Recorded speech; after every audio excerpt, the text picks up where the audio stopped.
two investors, same starting capital of $50,000, same market crash in the winter of 2026. The first one spent his entire year chasing high-yield tech stocks, leveraging crypto, and riding the wave of market hype. To his friends, he looked like a financial genius. But when the interest rate spiked, his portfolio suffered a brutal 70% wipeout. Today, he is drowning in panic, unable to sleep. The second investor didn't look at a single stock chart all year.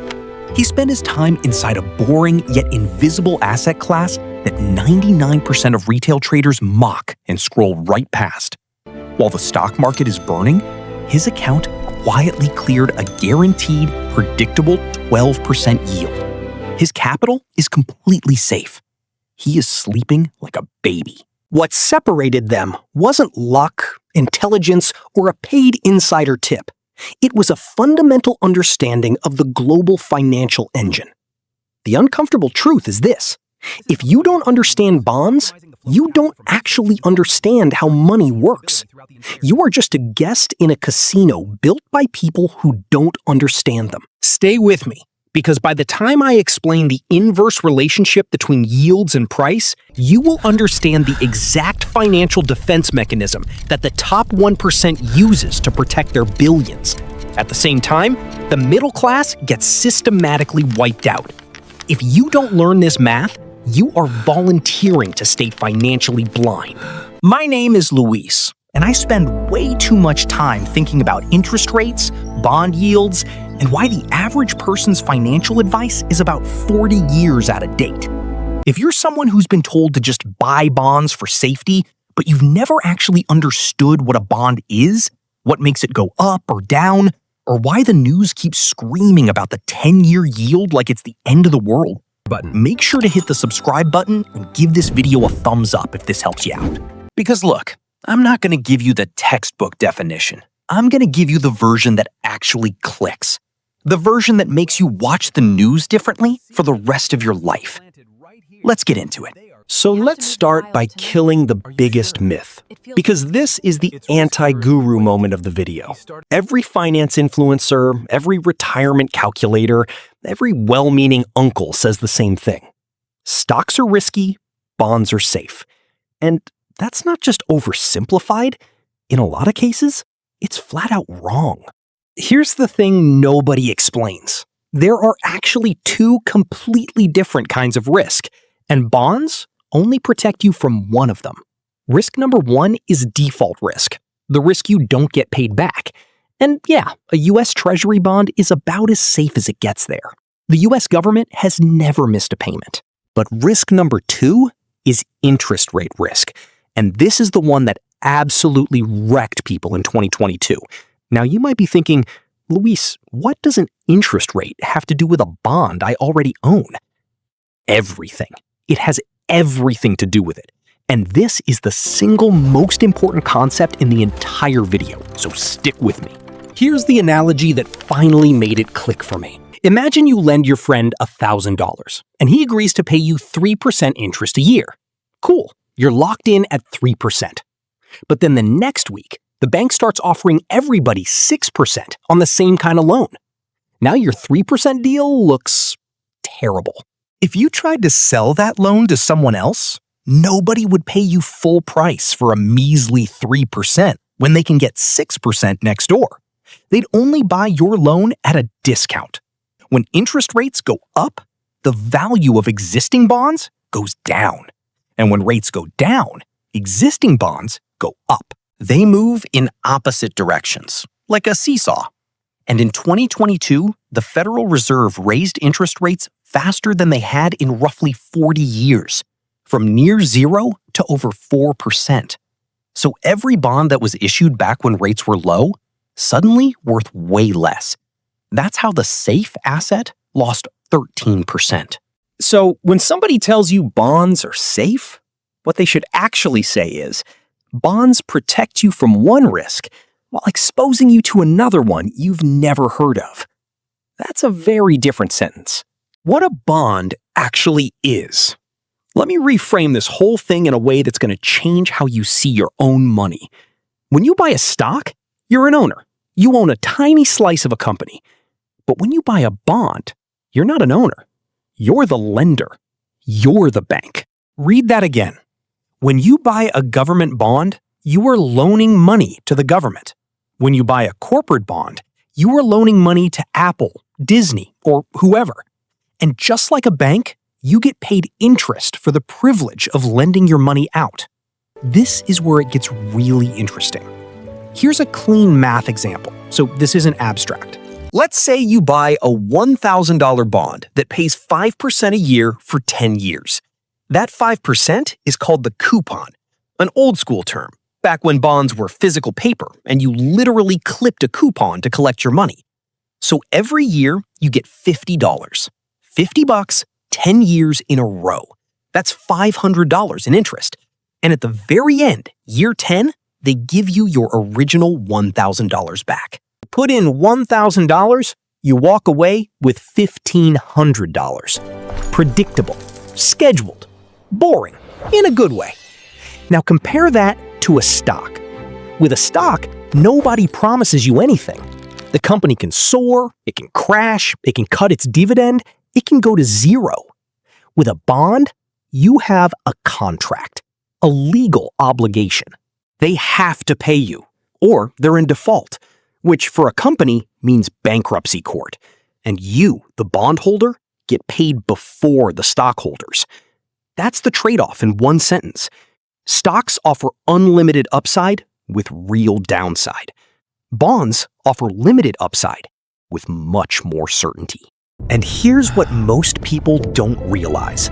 The reason bonds exist at all is that the entire modern world runs on borrowed money.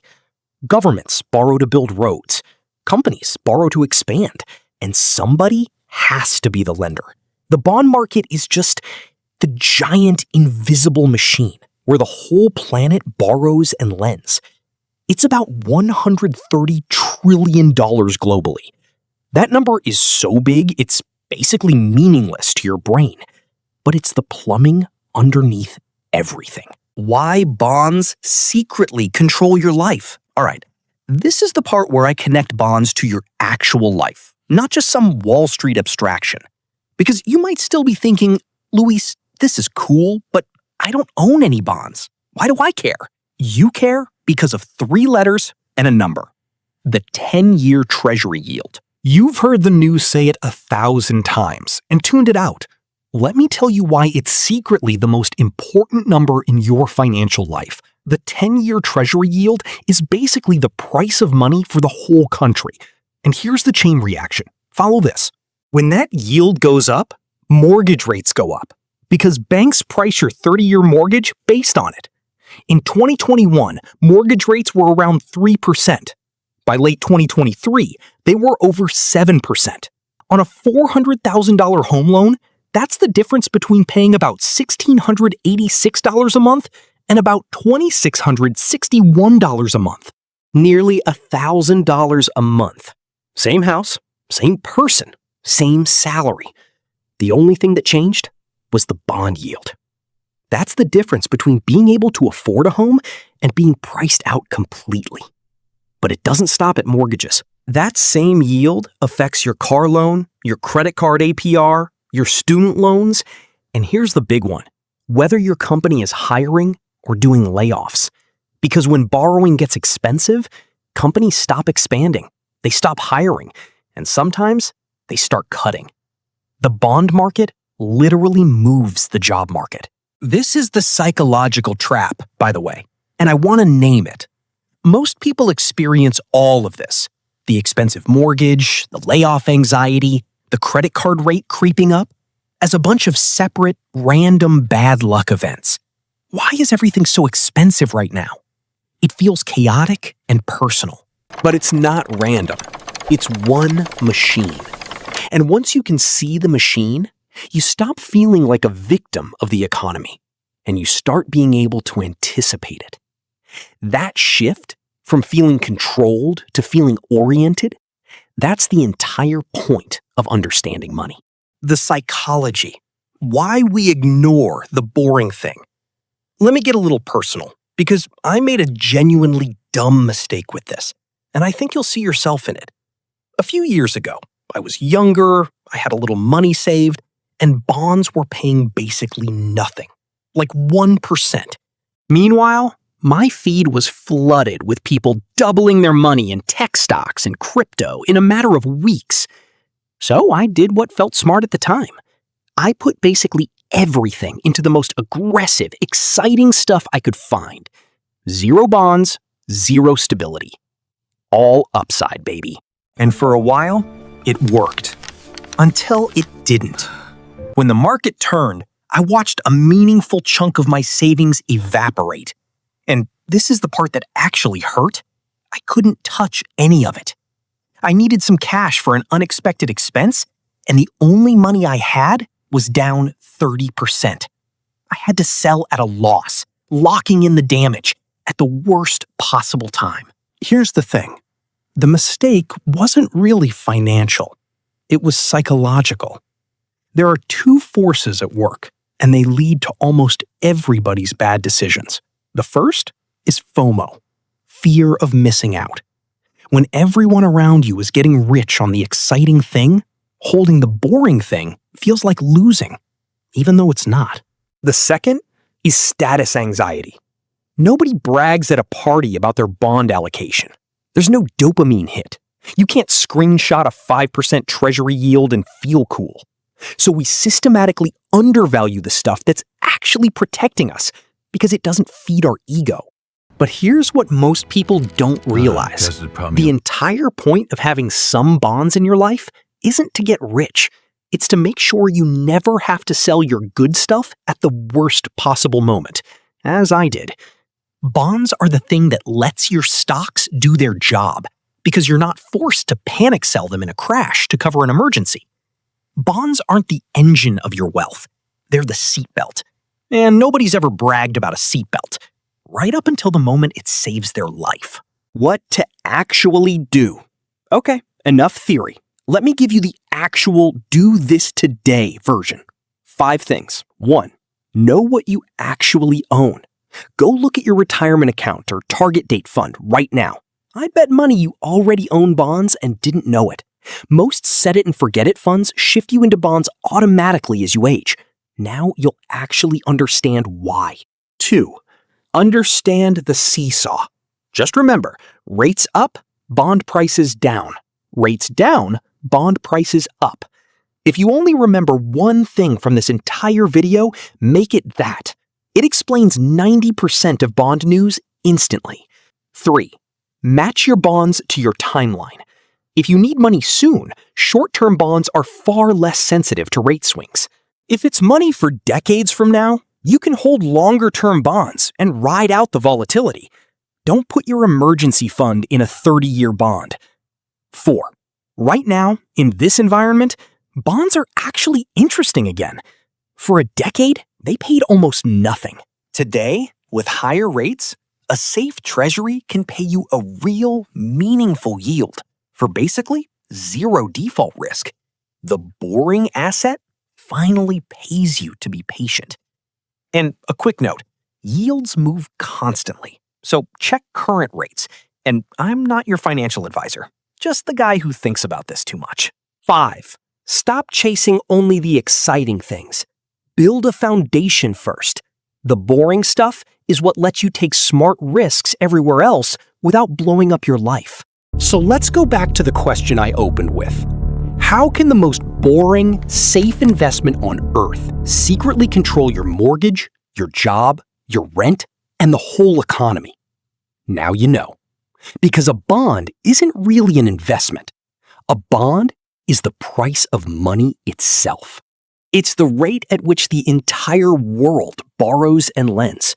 And every loan you'll ever take, your house, your car, your business, is priced off of it. Stocks are a bet on a company. Bonds are a bet on the system. And you can't understand the value of anything if you don't understand the cost of the money used to buy it. That's why I say it, and I mean it. If you don't understand bonds, you don't understand money. You just understand the exciting half, and you're blind to the half that's quietly running everything. I learned that the expensive way, by panic selling at the bottom because I had no foundation underneath me. You don't have to. You just learned it. So here's your call to action. If this rewired how you see the news, comment seesaw down below so I know it landed. Hit subscribe because next I'm breaking down the one number that predicts recessions better than almost anything, the yield curve. And it's directly tied to everything we just covered. I'm Luis. Stop chasing only the exciting stuff. Build the boring foundation. Your future self will thank you. I'll see you in the next one.